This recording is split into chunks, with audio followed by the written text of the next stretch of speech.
This podcast is a quest for well-being, a quest for a meaningful life through the exploration of fundamental truth. Enlightening ideas, insights on physical, mental, and spiritual health. The inspiration is love. The aspiration is to awaken new ways of thinking that can lead us to a new way of being well. Welcome to Body, Mind, and Soul Healing Conversations.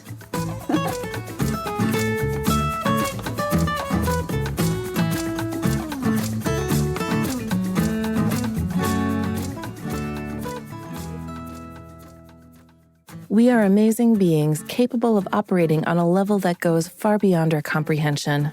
Throughout the ages, ancient wisdom has understood this. There is no single answer to the quest for wisdom, rather, a methodical process of removing everything that is untrue. Getting in alignment with the true nature of things is easier when false beliefs and contradictions are eliminated. In the case of health and wellness, this is especially true. Biologically, our bodies are self-healing. Keeping this simple fact in mind is crucial to achieving optimal health and well-being. Optimal performance requires eliminating anything that hinders it. We are greatly impacted by toxins, whether they're physical, mental, or emotional. Whenever we are under stress, we are incapable of functioning freely, which leads to a wide range of problems.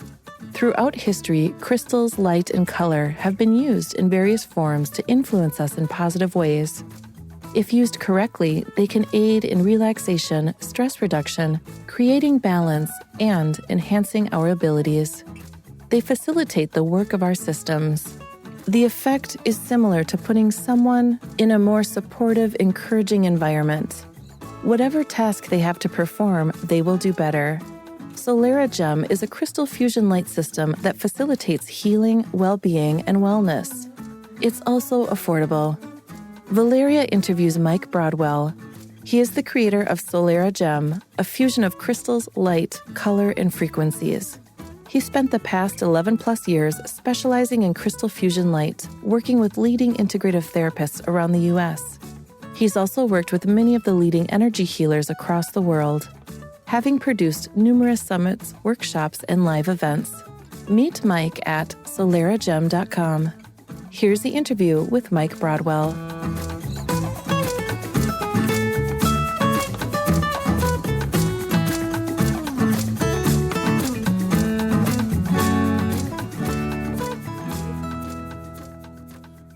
In your own words, who is Mike Broadwell?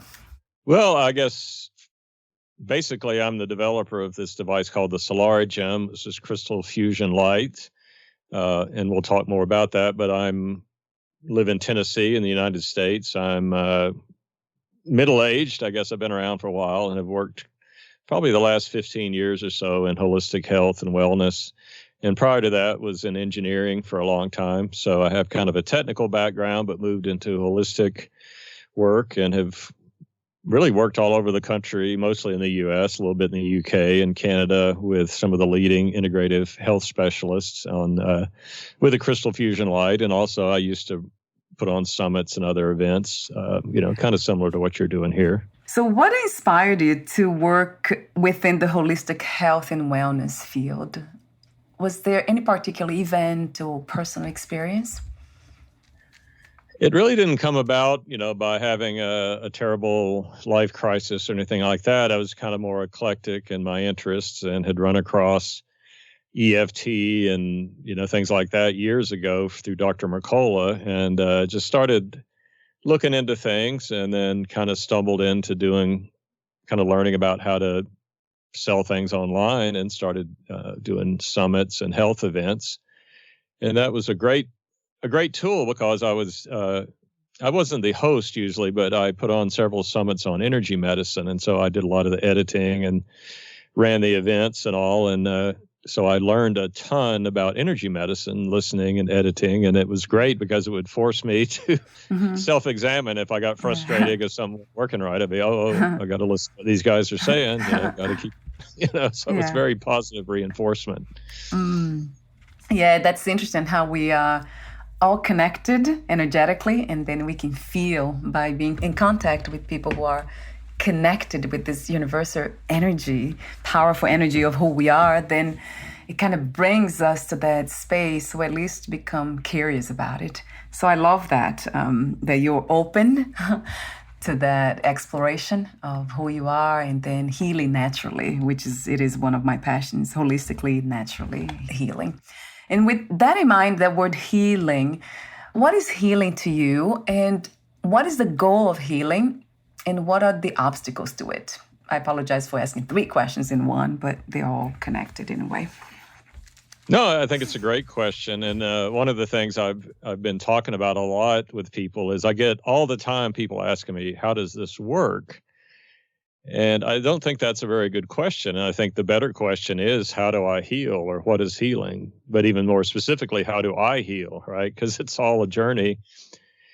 And I really think healing comes down to being more of ourselves, more conscious, more self-aware, more expressed fully, because obviously when we're sick or we're limited in some way, we're not expressed. So I think ultimately it's becoming more of who we're meant to be in this life. And so it's a journey of how do we remove the barriers to that. And I think that's really the proper way to go about it, is removing the contradictions and the obstacles in the way that keep us from expressing, rather than trying to find this elusive magic pill or magic answer, which has just caused such devastation, as that's kind of the goal of our current medical paradigm, and we see where that's gone. So yeah, I think at the real root level, it's just how do I become more of who I am, and how do I remove what's preventing that?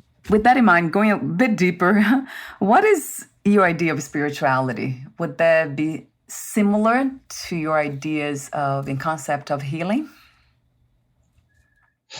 Yeah, I mean, I that's a big question too. But energetically, what are we, right? We always wonder, are we physical? Are we emotional? We tend to think these are discrete aspects of us, and really they're not. We break things down in order to try to understand them, and then we forget that we actually use this as a way to understand, and then we kind of make them hardened or real.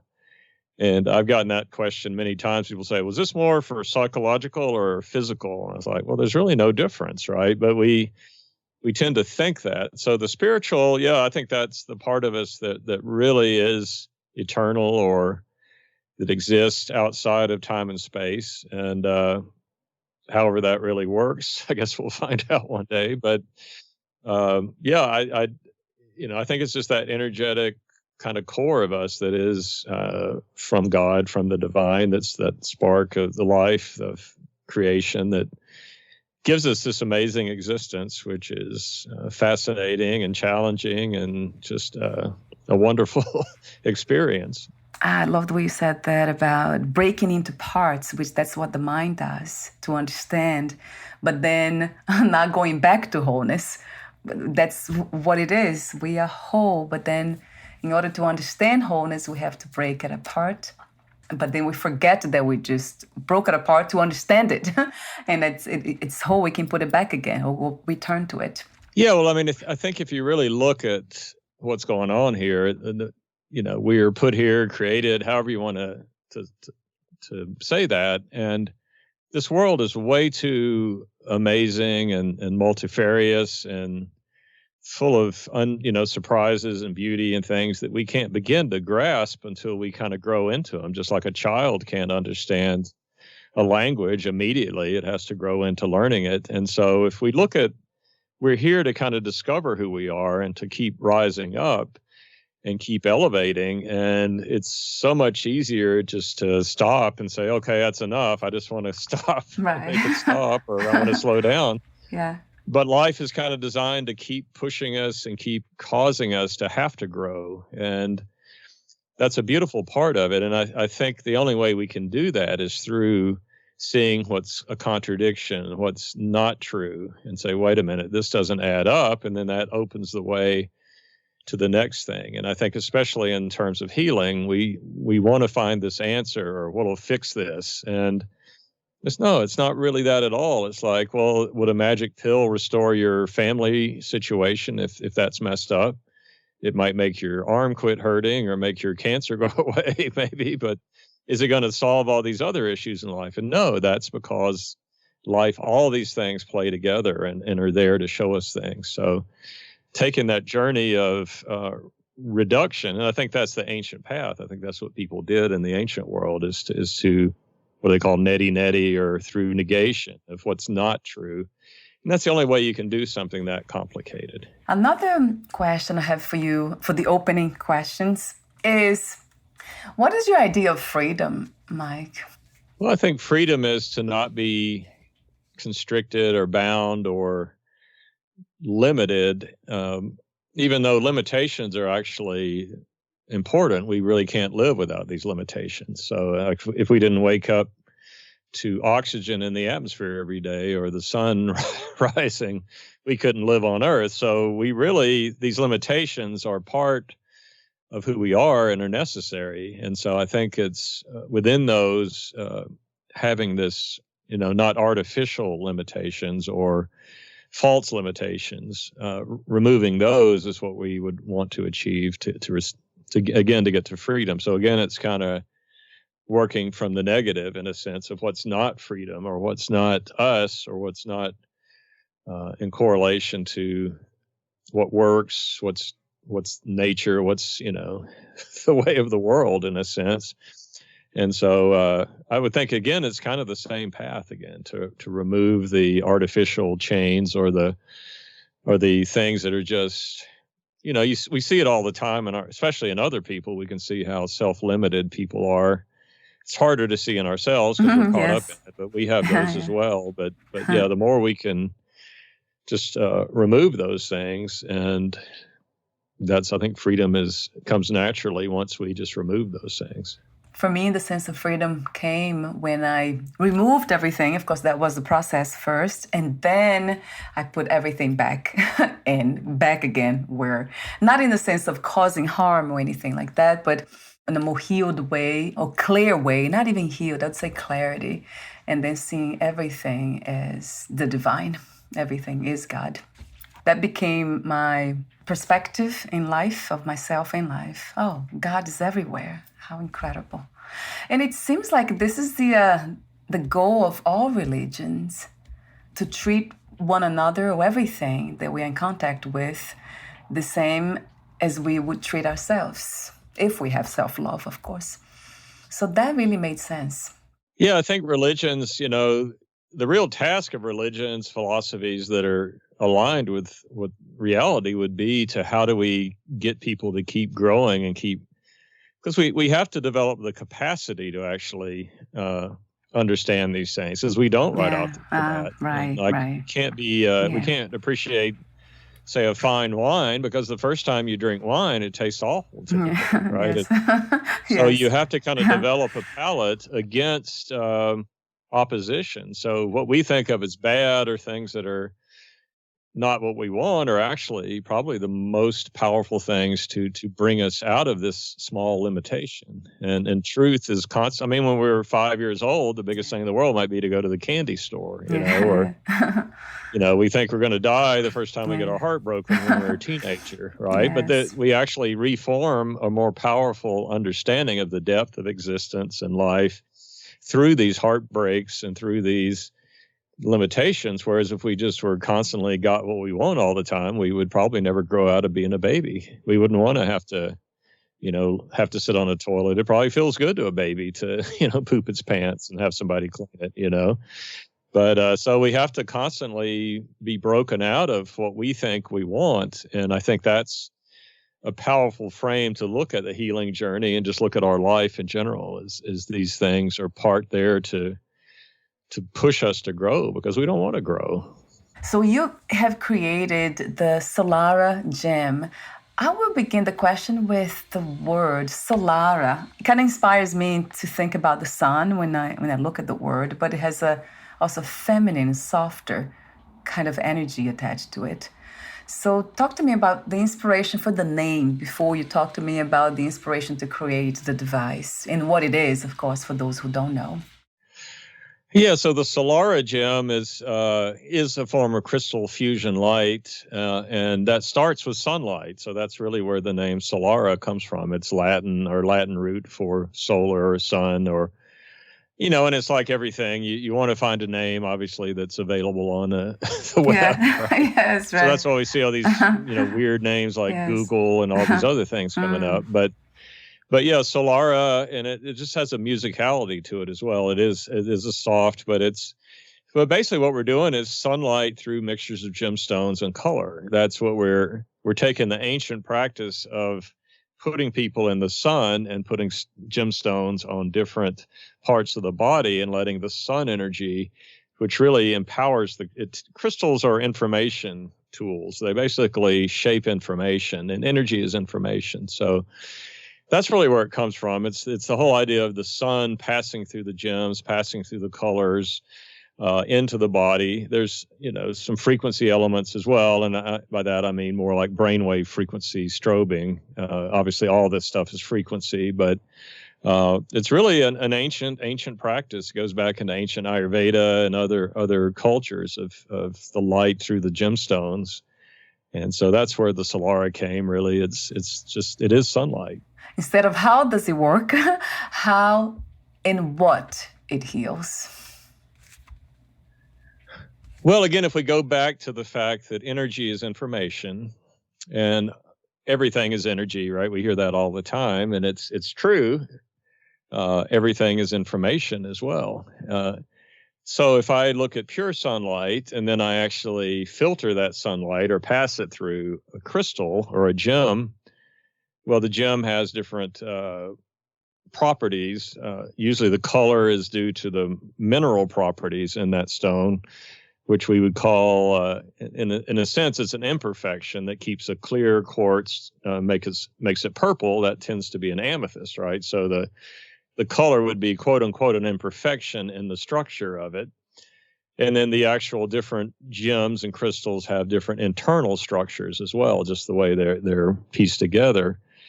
So we're also made of minerals. We're made of the same types of minerals. So ancient tribal knowledge, just like acupuncture, somebody figured out thousands of years ago to put these needles here, and somehow this point relates to that point.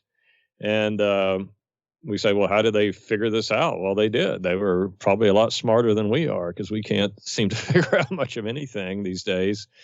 And yet ancient acupuncture started with crystals. They used crystals before they used needles.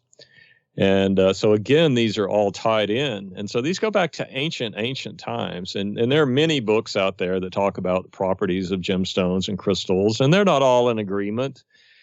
And you're not going to be necessarily affected exactly the way I am by the same gemstone. So it's a beautiful method of healing that's using nature, and people figured out, like say thousands of years ago, the power of gemstones, and light just amplifies and explodes the energy of the stone way beyond just what using the stone by itself can do.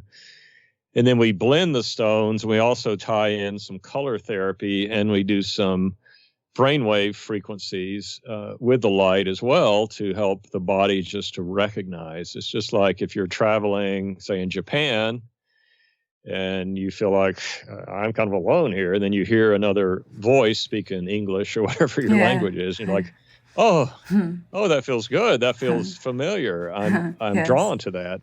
And our body's the same way. It feels, okay, I know this frequency. This is a frequency of delta, or the lowest brainwave frequency. This is the frequency where I heal, because when I go to sleep, my body's recuperating and healing. So when I entrain into that frequency, and maybe I'm shining it on a pain in my elbow is thinking, oh, it's healing time. This is the frequency of healing.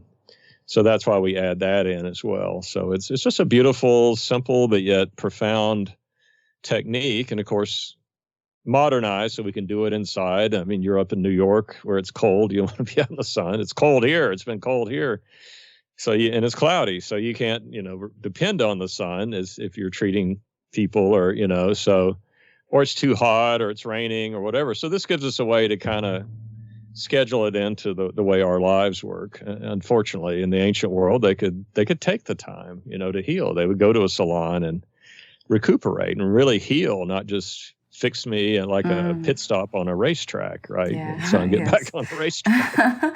Yes. Yeah, I like the illustrations you make. I remember you made this comment before, just to make an observation on the location. My husband and I, we moved to Florida in 2020. There's a lot more sun here. Not lately, though. It's been cold the last 3 days. Okay. But yeah, the sun. So everything within the SolaraGem makes a lot of sense to me from that perspective of healing. Of course, sun is it's a powerful, powerful tool, which is not really a tool, it's just a natural resource for healing. And crystals, gems, stones, of course, it's the most. I have heard something that I never heard before. Somebody said that these crystals are the only element on earth that is in perfect harmony. Are minerals and crystals. I didn't know that. So that makes sense. You brought that together. And then colors, of course. Yeah, that changed the brain. It changed the mood, the way it relaxes the brain. Different colors. My case has been violet for some reason, purple, blue. I love blue. So that's beautiful that you put all this together. So the question that comes to me is, how do we use it?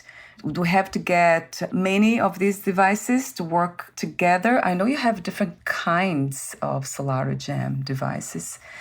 And do we look for a specific purpose, like pain or insomnia? How does it work when it comes to choosing how many devices and what kind to buy? Yeah, well, great question. It's there's a lot to it, and yet it's pretty simple. Now, the different Solara gems are based on different gemstone mixtures, and there's always at least 2 gems in each one. Some of them have more than that. Or actually 3, I'm sorry. There are actually 3 gems now in each one at a minimum, but I name them after the primary stone. And so, yeah, so you can really start with one. It's like the biggest thing that starts is we've got to get our stress, because we know that like 98% of disease is stress related, right? Or 95. There's some even studies show that. Yeah.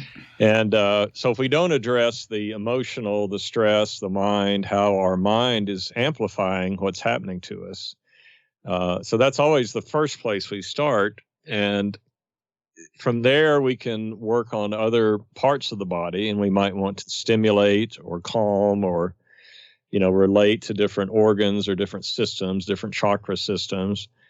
So we do use different mixtures of gemstones. We pass light through it. It actually attaches to a full spectrum light source, which is like sunlight, as close as we can get in an artificial light. And so we can pass that through the gem and color mixtures and on different parts of the body. Then we also use a couple of different brainwave frequencies to either kind of more stimulating or more calming or balancing. So yeah, it's kind of, you can start with as little as 1, and it's not like a screwdriver that, oh, this doesn't work at all, I have to have this other screwdriver. It's more like, no, if I really help calm my mind and relax it and balance it, then that's going to help with my healing. And then if I take a second mixture that maybe we use to boost the spleen. We use a carnelian mixture to boost the spleen energy, which affects the blood, which affects the serotonin levels, which in Chinese medicine is a huge, huge part of the energetic system of the body. Then that adds a whole nother element. And then the third element might be to calm an inflamed area or a painful area, acute pain. And so, it kind of depends on what we're doing. For an individual to use these at home, maybe 3 or 4 different of these Solara gems would be all you would ever need to kind of take care of just about any situation that you ran into. A practitioner might want more of them, because it's kind of like having a palette for an artist. The more colors we have, the more we can shift the subtlety or the fine tune what we're doing. So it's more like one or two or three of them is going to give you a great start and really cover in broad ways just about everything. And then as you get more fine and more, you want better resolution, you can, use different mixtures. So it's a little hard to explain because we all want to make it simple and what button do I push and all that. And this is really more about how much you connect with yourself, with your client, with your loved one, whoever you're doing this with, your pet. What is your how much are you connecting to them? How much are you truly holding space or witnessing? Because it's your witness, your ability to connect, to really see who they are. And that is what we crave more than anything, is we want that connection, that witness. We want to be seen. We want to be felt. We want to be understood. And this is the biggest challenge I run across, is when I have people that and then maybe they're in a busy practice or something, and they're just doing this as part of the process. And they're just like, okay, let me turn this on them for a while. Let me do this. And I'll go get on this machine and go, no, they're going to miss. You're just going to walk right past the subtle shifts, because until we connect with ourselves, again, we don't heal. Like we talked about earlier, healing is becoming more of who we are, becoming more self-aware, becoming more conscious. So, right. Yeah. Not a real clear way of explaining it, but that's well, to me it is. As the clearest way to explain that. I actually understand that more than anything else. All the technicalities, although I do understand that too. So when it comes to choosing, I like the idea of going with intuition or curiosity, being more spontaneous about it when it comes to healing, and just choosing whatever kind of catches our attention the most. And then trying. Why not? Just trying to see how it works and being present so we can feel those shifts, as you called them. So that makes a lot of sense to me, Mike. Yeah, we do have a basic way of using them. So we do give you like a very clear starting point. Like we say, use the amethyst on the crown, use the carnelian. So it's kind of like when you're learning an art or learning music, you want to learn it formally before you become some kind of crazy modern artist or improvisational jazz, because otherwise you're just making noise. Yes. So you want to be able to learn and kind of follow a process. But yeah, the more you make it yours and the more you connect with it, your intuition will grow, and you will start to make this just like an artist would make it his or her own as they get better in their craft. And you're going to be that way as well. And the intuitives, I have one practitioner down in Florida. It's like halfway through the demo, she already was taken over running the system, and because she just got it right away. And I have some people that just constantly, what do I do next? Well, usually it's because they're stressed out and they are trying to work kind of outside themselves. And so the other big thing is you've got to use this on yourself, because it's a subjective experience, and it's hard to explain. You can't really explain to people a lot of times because it's their subjective understanding. And many times I'll ask people after they come off of this, I'll say, well, how do you feel? Well, how am I supposed to feel? Right? What's a crazy question? You feel what you feel, right? Right. We are so disconnected and so outside of ourselves that this is a way to bring us back into who we are and bring us back to that. I think the majority of people don't seem to understand there is a them inside of them, that they live out here and they're, the news is telling me to do this, to put on this mask or walk down here or do, take this shot or whatever, instead of really just saying, wait a minute, this is my life. This is my world, and that's what we got to get back to. And that again gets back to that point of what is real healing. You talk about self-healing, actually give an example of that. On your website about self-healing. What can the doctor do for us, for the body, if it could not finish the job? So that is beautifully illustrated too, that example. I agree. I love your message though, the intention behind SolaraGem. It's creating that environment for healing, which is very much deeply connected to spirituality in the sense of knowing who we are. And I love the way you said that just now about we live ourselves out of it. We think we know ourselves, but we're actually living there's a part of us, which is not really a part, but the whole, that we live out. And we count all what we see from the outside. And we leave the real us inside, hidden. Or in a sense of overarching the outside of who we think we are. We forget where life happens. And life doesn't happen in our mental constructs. Life happens at this energetic, emotional level of feeling, of intuition. And our life is not really run by us consciously. We tend to think that, but one of the things I often do, because in most time I'm demonstrating the SolaraGem to people at a conference or the first time, and there's so many ladies, especially because they're more into health typically, so I'm going to have more of them. But also, I mean, our ladies are lovely and they keep our lives straight. But there's so many of them that I'll end up putting my arm around and I'll say, we don't need you to run the world. We need you to be you.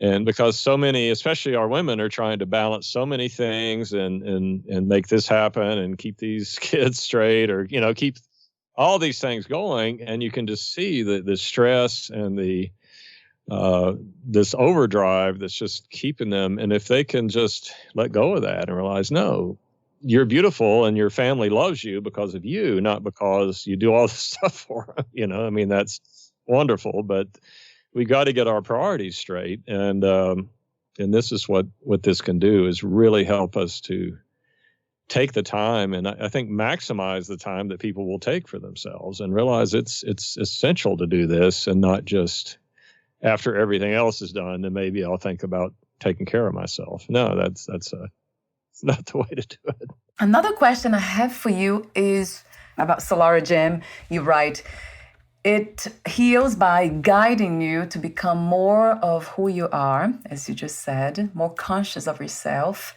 the world around you, and your purpose. So that caught my attention. Second to becoming more who we are. I'm paraphrasing you here. So did this give to you a sense of purpose? And if it did, what it feels like a purpose now in your life? And the other question is, how do you know this is your purpose? What does it feel like? How do we get the signs of living on purpose? Well, I think a lot of it is when we're in kind of a flow state, or where life really seems to be timeless. I remember when I lived in Oregon years ago and would float down the Rogue River, and it was so incredibly beautiful. And you just got a feeling of complete timelessness out there. And so I think one is that when we are doing what's natural and purposeful to us, we almost time doesn't exist for us. And we've all experienced that. We wake up and it's like, wait a minute, 4 hours have passed? What? Yes. Yes.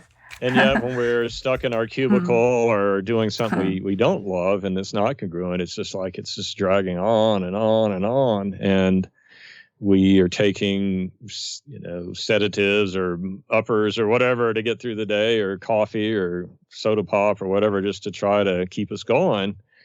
And so I think it's this natural flow that we're meant to live in life is a big part of the purpose. And I've just found from working with the SolaraGem, because I came to it from, in earlier versions of this, which has been out for quite a while, but as technology has advanced, we've been able to really make it more cost effective and more user friendly, I think. But I just love the response I would get from people and how it made me feel. And I could see how connected it was. That I've worked with this technology for over 11 years now, and I still am learning and growing with it. And just the internal awareness that it's helped me to gain is beyond belief. And it's hard to explain that to somebody, because we all really are unique in how we see the world and how we understand it.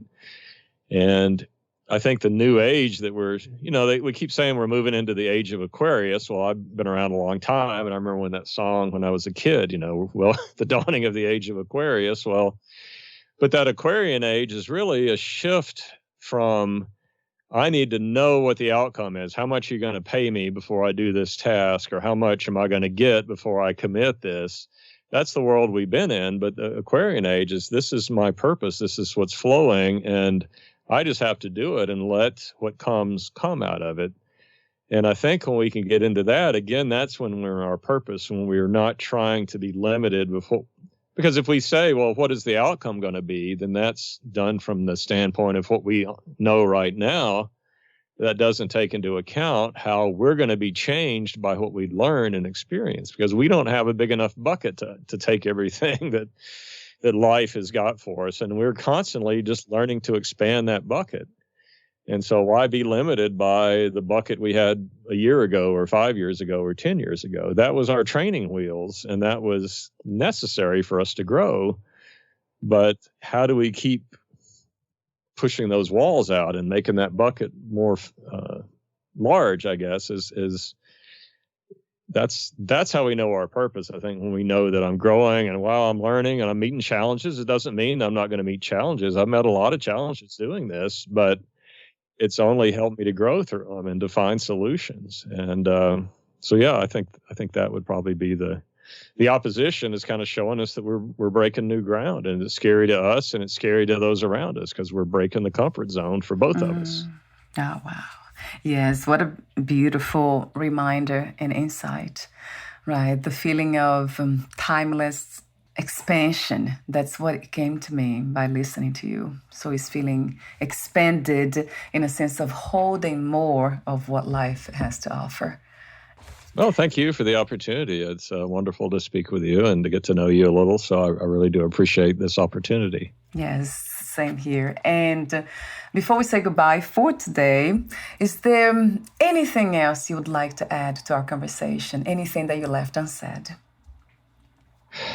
Well, I would just encourage people to definitely experience something and give it a chance, whether it's SolaraGem or something else that really catches your fancy. It might be a sound therapy or some sort of, especially the new, light, sound, color, frequency. This is the future of health and wellness and healing, and really be open to it and experience it, and not just try to noodle it, with your mind, but experience these things, and because they're indescribable in a lot of ways, that I can't really transmit what it's like. It's just like, what's it like to you to kiss your husband for the first time, right? Yeah, I can't transmit that feeling to you. You just have to do it, right? So it's that's kind of how experiencing these healing technologies and these amazing things is. And so I would encourage people just to be open and not have to know the outcome from the beginning. Just go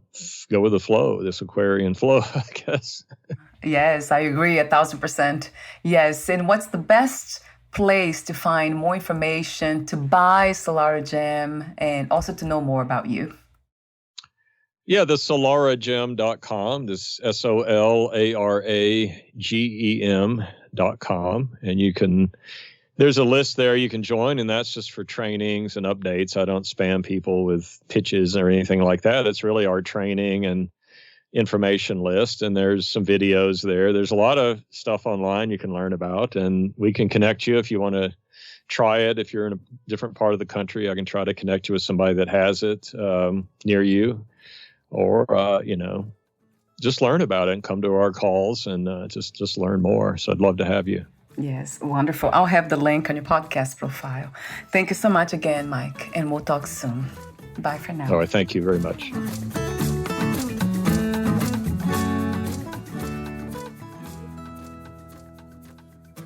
Thank you for listening. To learn more about Mike Broadwell and his work, please visit SolaraGem.com.